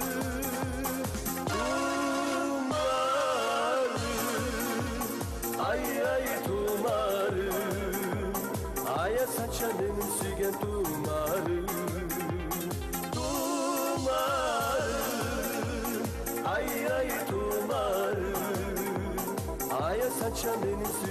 ёдовар мешавем 4 бозии дигар монд. 4 бозӣ то вазни 93 килограмм. интизор шавед. красного угла ринга. Ба кунҷи сурх варзишгар ва намоянда аз ҷумҳурии Тоҷикистон. Истиқбол мегирем Ибрагимов Бахтиёр.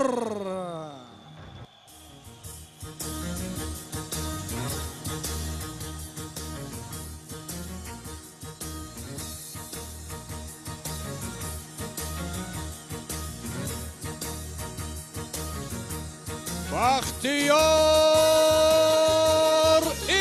Ибрагимов, Тоҷикистон, Душанбе.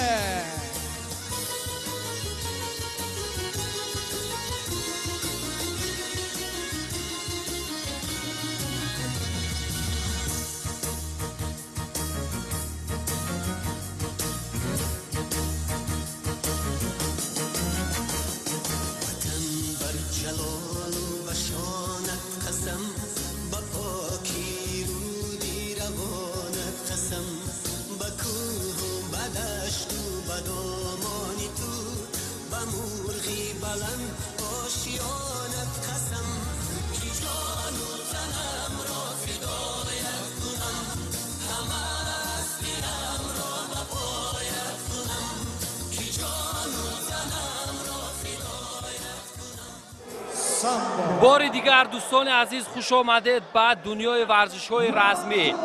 در مجمع ورزشی کمیته اندازی نزد حکومت جمهوری تاجیکستان مسابقه جام فدراسیون پانکراتیون معاصر جمهوری تاجیکستان همان جریان دارد و اکنون دو ورزشگر که به رقابت خواهند پرداخت در وزن 71 کیلو خواهد بود و از کنج سرخ هم اکنون معرفی شده ایستاده است. این نماینده جمهوری تاجیکستان بختیار ابراگیموف می باشد.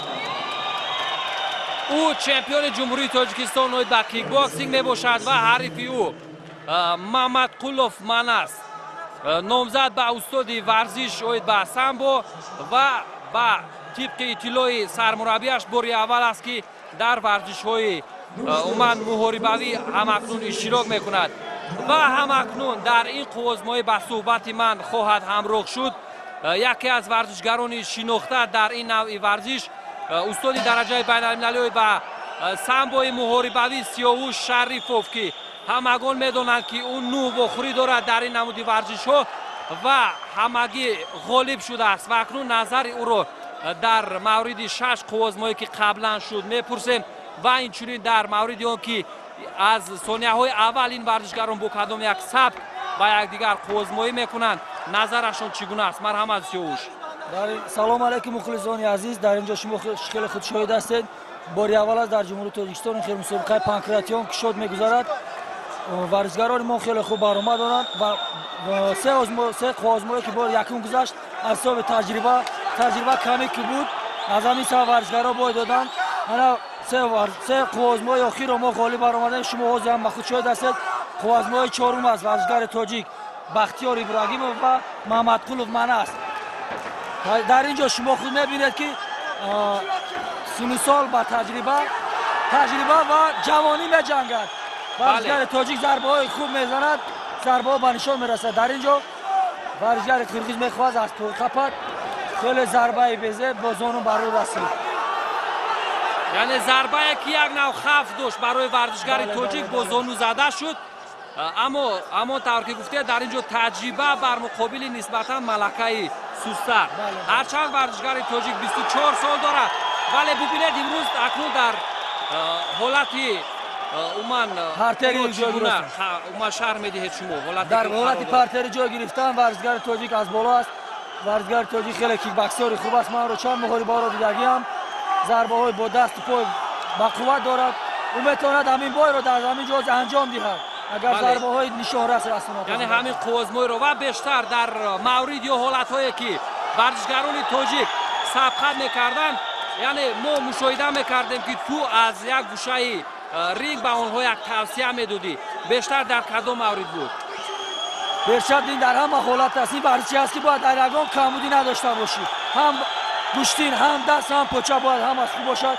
ورزشگرای ما به حد نقص برآمد دارم. من در اینجا وقتی که به هر یک ورزشگر تاجیک میزنم من خود را در جان حس میکنم هر یک ضربه ورزشگر تاجیک میزند و او ورزشگر تاجیک وقتی که لرد میخورد من هم درد میکند که ورزشگر تاجیک است او درد کرد من هم درد میکنم با وجودی من فکر میکنم که ضربه با وجودی من ضربه او میگذارد الان توی احساس میکنی گویا همون ضربه رو تو زده باشه همینطوره. بله هر یک ضربه ورزشگر تاجیک میدن من از جایم یک خط میپرم که باز این غالبیت از میشه من از باور دارم ان شاء الله غالبیت نصیب ورزشگر و اکنون در اینجا حالتی که ورزشگر تاجیک قرار دارد ببینید اصولی لا دادن دست رو در همونجا چی باید کرد که بیشتر موفق شود برای بازی کاری که ورزشگر تاجیک است کرده استاده است کاری نقص کرده است باید در این حالت بسیارتر ضربه زنه وقتی ضربه ها پای هم به نشان رسید داور میتواند خوازمایی را منع کند بازی همین حالت میشود داور خوازمایی را منع میکند شما خود شاهد میشوید بله همین طریق پیروزی چهارم ورزشگران تاجیک مبارک باشد دوستان عزیز و این ورزشگر تاجیک بختیار ابراگیموف بود که حریف خود رو در همون راوند تکنیکی طریق نکاوت تکنیکی نکاوت تکنیکی غالبیت به دست آورد من جمهوری تاجیکستان رو به غالبیت چهارم تبریک میکنم و ان شاء الله این جام رو در تاجیکستان میبریم. بله اکنون چهارمین پیروزی بود و تیم یا دسته منتخب تاجیکستان پیشگام شد الکه یک صف و پیش بر اومد و در پیش مرو سه آزمایی دیگر انتظار است. در مدت 3 دقیقه و 12 ثانیه با نکاوت تکنیکی غالبیت به ورزشگر از جمهوری تاجیکستان ابراگیموف بختیار داده می‌شود. همین طریق دوستان عزیز شور و شوق و نیدوهای پرحرارت در مجمع ورزشی طنین انداز هستند و اکنون مراسم مکافات سپاری دوستان عزیز برگزار خواهد گشت و این ورزشگر تاجیک بختیار ابراگیموف بود که در 3 دقیقه و 12 ثانیه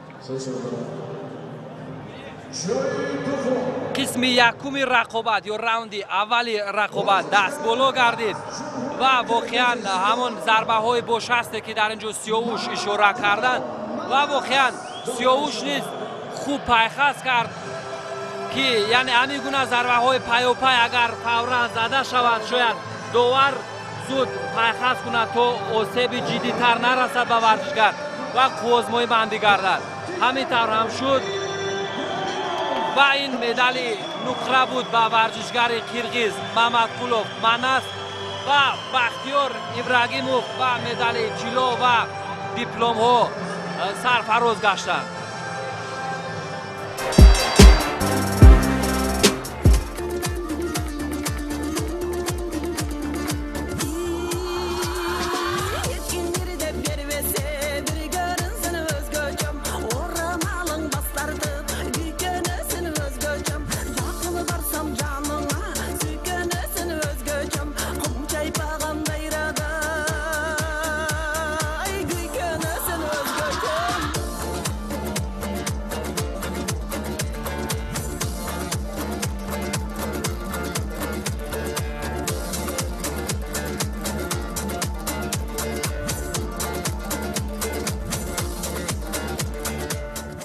با کنجی سرخ دعوت کرده می شود ورزشگر و نماینده از جمهوری تاجیکستان. استقبال میگیریم سینا سفرو. جو فرزندی تو حاضرم بر دفاع و حفظی تو جان را نمایم فدا و حفظی تو جان را نمایم فدا وطن بایسی افتخارم توی وطن مبدعی اعتبارم توی وطن تارکودی وجودم توی وطن قبلگاهی سجودم توی وطن قبلگاهی سجودم توی.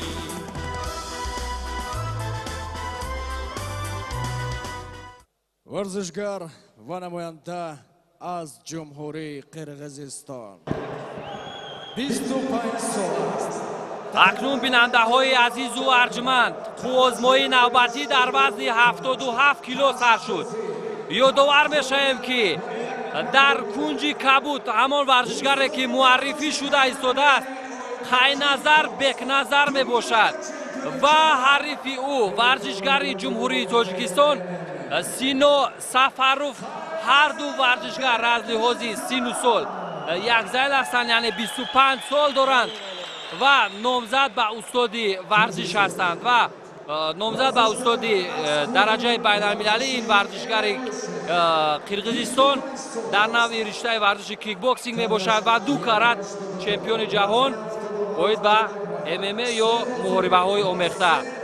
و در مورد ورزشگر تاجیکستان سینو سفروف چی میدونید شما سیاوش؟ ما با همراه سینو سفروف در یک ورزشگاه در یک تالار مشق آموزی کردیم. سینو سفروف خیلی تجربه خوب دارد. او در چند مسابقه ما با هم یک جا رفته بودیم، در اون چند مسابقه رفتیم، اون دست بالا گشته بود. با او خیلی اول حریف خود را خوب می‌آموزد، ضربه های خوب دارد، دست و پای خوب کار می‌کند، بیشتر محاربه با قوت دارد، گوشتینش با قوت است. اگر ورزشگر قرقیزستان رو در گوشتین غلطاند کار خود را با زودی انجام می‌دهد. در حالت پارتر و استفاده اصول‌های لرد دادن دست یک سبکی به خود خاص دارد.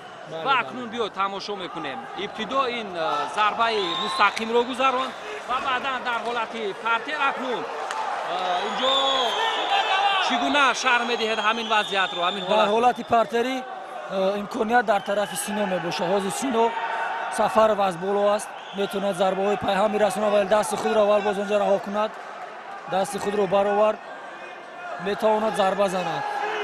ورزشگر قرقیزی هم تجربه کلان دارد. او در مسابقه‌های جهانی اشتراک کرده است.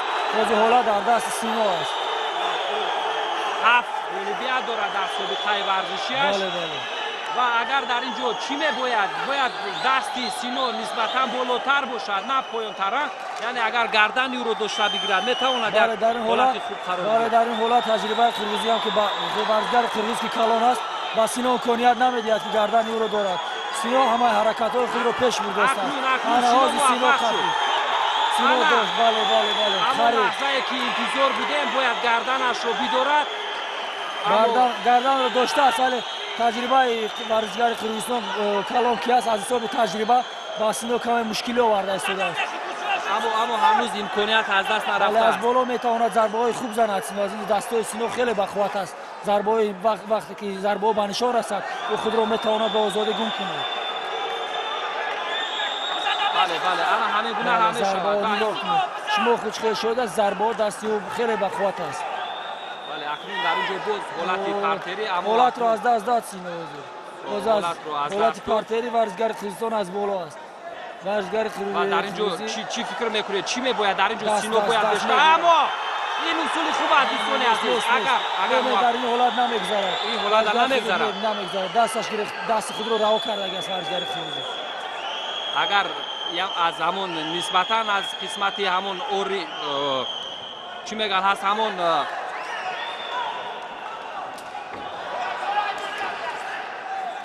از همون موش بالاتری حریف اگر سخت‌تر می داشت بازی بعد از توپ دوار بعد از توقف کردن اینجا با کدام خاطر باید آگاهی داده شود به ورزشگر قرقیز؟ بله بازی در حالت پارتری ورزشگر قرقیز با لغت زد. یعنی وقتی که ورزشگر در حالت پارتر یا در بالای گلیم باشد اون وقت ورزشگری با پوچه زدن ممکن است، فقط با ضربه و با دست ممکن. بله اکنون اینجا یک مشورت است، یک مناظره داوران رو در اینجا تماشا میکنه و حالت سینو رو چگونه شرح میده؟ چی میگوید در موردی که سینو سینو حالت رو خوب حالت رو خود نگاه دارد، هم خیلی ضربه زدن، روحی نفس کشی است، آزاد است. در وقتی که در اینجا دور اومده علاقه 50% حسیات مردم حالت نفس کشی رو تنگ میکنه. از حساب تجربه سینو تجربه نقض دارد، برای همین روی نفس کشی خود رو خوب حمایت کردن میتونه. اما این ضربه که با پای چپ زد ورزشگر قرقیز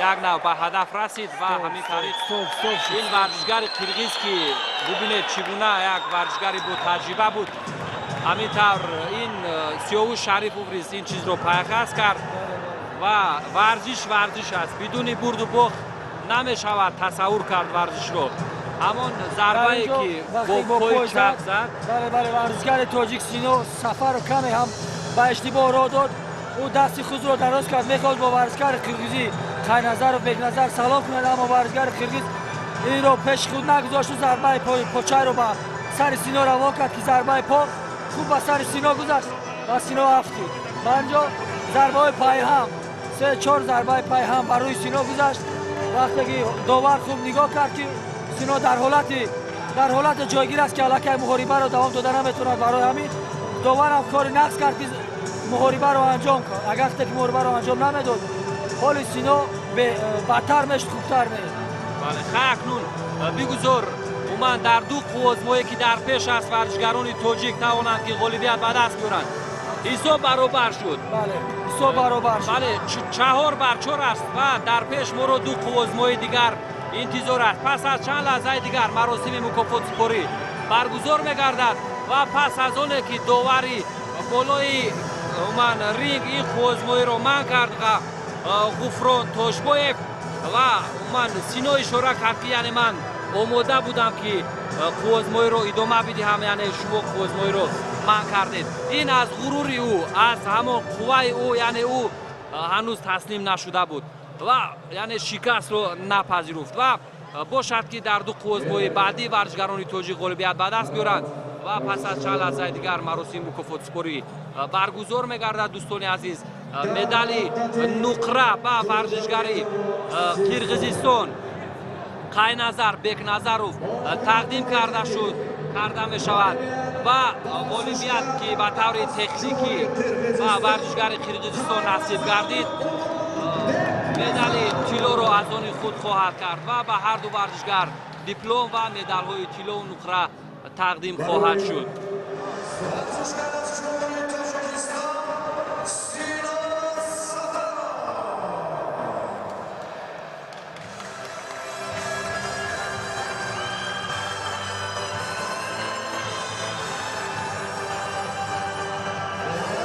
جای اول قای نظر اولو بیگ نظر قرغیزستان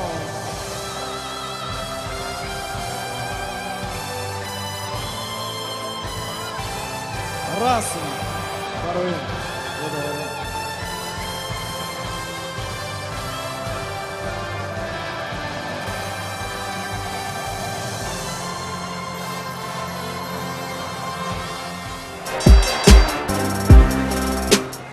عزیزان وزن 93 کیلوگرم دو بازی دیگر ماند با کنج کبد دعوت کرده می شود ورزشگر و نماینده از جمهوری قرغیزستان استقبال میگیریم عزیز بکов Шаиф Мен кыргызмын улуу кыргыз бойдон келип калгым кыргыз улут кран жигиттерге Азиз Беков Кыргызстан кыргыз бойдон калган мен миң өлүп миң тирилген мен ушундай калкмын баатыр манас атам болгон ал менин гана атам миң талашып миң кырылган манас кыргыздан чыккан алга кыргыз алга алга кыргыз алга алга кыргыз алга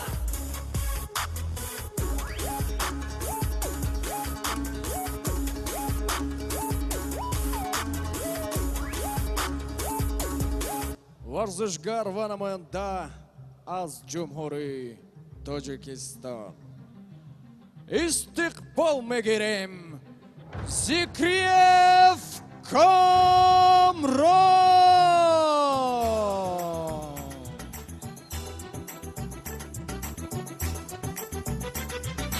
جان نامد فارم چون گشنه در آرزوی قلب دوستت دارم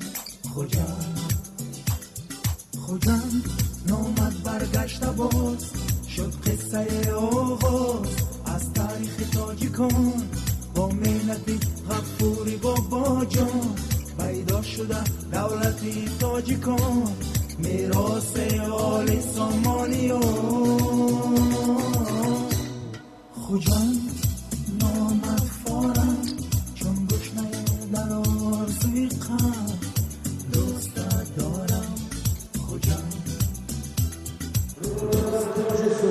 بیننده های عزیز و ارجمند ادامه دارد در مسابقه بین المللی اوید به محاربه های آمیخته سبقت ورزشگران یا محاربه ورزشگران در مجمع ورزشی کمیته اندازی نزد حکومت جمهوری تاجیکستان و اکنون این دو ورزشگر که بر رقابت خواهند پرداخت در قوازمایی نهمی امروزه می باشد. یادآور میشیم که با کنجی کبود این عزیزبکوف شایب ورزشگر قرقیزستان معرفی شد و کامران زکریایف ورزشگر جمهوری تاجیکستان که با تخلصی مدوید یا خیرسی تاجیکی بله خیرسی تاجیکی میگویند رو از کدام خصلت ها یا از کدام جهت باشد این تخلص رو با اون گذاشتن سیاوش چی فکر میکنید؟ خیلی ورزشگر وزبین است.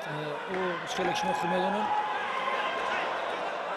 او بیشتر با اصول های گوشتی تحکم میکند. او خیرنگ خیرز خود گوشتی رو دوست میدارد، قاپیدن چسبیدن رو دوست میدارد. او اگر به حالتی وقتی که در حالت پرتری میغلطاند ورزشگر او خود را آزاد حس میکند، میدوند چیکار کند چیکار نکند. بله در حالت های پرتر در مسابقه های قبلی که 3 برد دارد و 1 باخت بیشتر با کدام ضربه های اصولی دادن موفق شده بود. حالت پرتری حالت نکات تکنیکی انجام داده بود بله با بوغو دادن گردن هم اومن بهوش کردن یا ضربه های پیوسته پای هم زدن. اینچنین اکنون او در حالت خوب قرار دارد و در همین حالت اگر حالت امکانیت غالب آمدن بسیارتر در طرف ورزشگر ما بختیار کامران زکریایف است. از اینجا میتواند که محاربه را تیز انجام دهد. وقتی ضربه پای هم به نشان رسد داور مسابقه را باخت را منع میکند.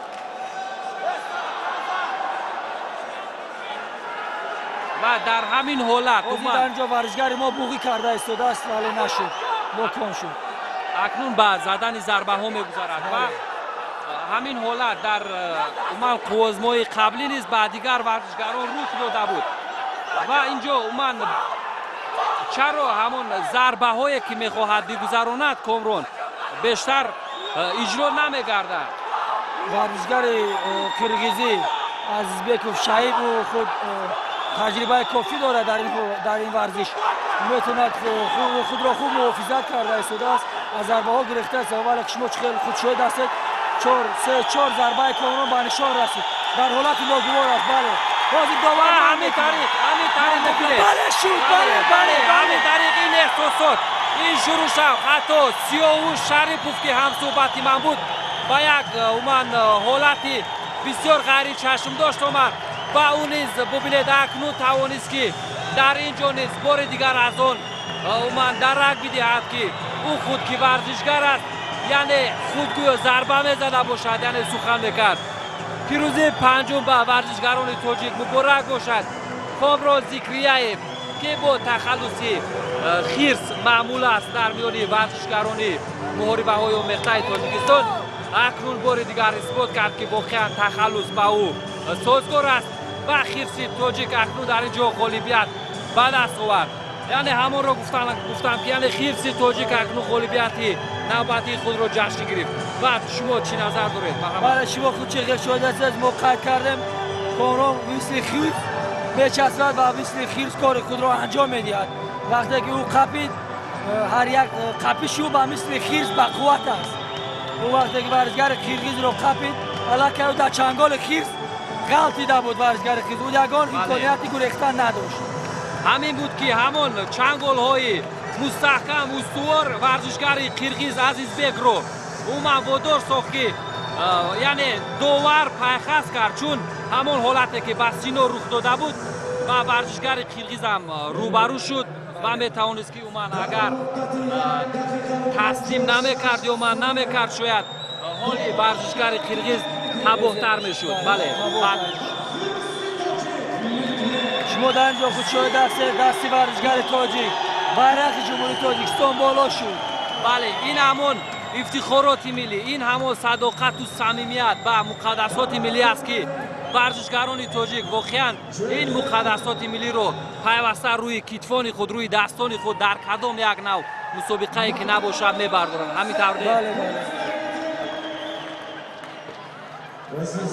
акнун медали панҷуми тиллоӣ пас аз чанд лаҳзаи дигар бар Комрон Зикрияев тақдим хоҳад шуд ва ин медали нуқра ки ба варзишгари Қирғизистон Азизбеков Шаиев тақдим карда шуд ва Шаиев акнун дуюмин бохти худро низ таҷриба кард ва варзишгари тоҷик бошад акнун дар сеюмин қувозбои худ низ дастболо гардид ва пирӯзиҳои ӯ ба чаҳор расид. Бошад ки дар қувозмоҳиҳои баъдӣ низ ӯро комёбу муваффақ бубинем. ба кунҷи кабуд варзишгар ва намоянда аз ҷумҳурии Қирғизистон истиқбол мегирем Болбуров Элбекем. Aya sancha meni suygan tumari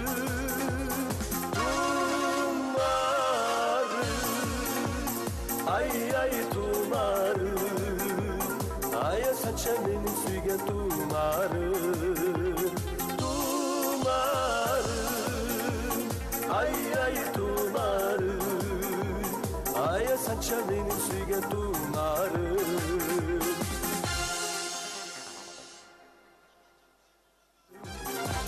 Şabda puçu para diranı Taş bur belin curağında nerem cu Aya sança menin sigar ба кунҷи сурх даъват карда мешавад варзишгар ва намоянда аз ҷумҳурии Тоҷикистон. истиқбол мегирем Ализода Муҳаммадҷон. در آرزوی قلب دوستت دارم محمدجان علیزاده تاجیکستان. از تاریخ تاجیکان با ملت غفوری بابا جان پیدا شده دولت تاجیکان میراث آل سامانیان. خوجان نامدفارم چون گشنه در آرزوی قلب دوستت دارم خوجان.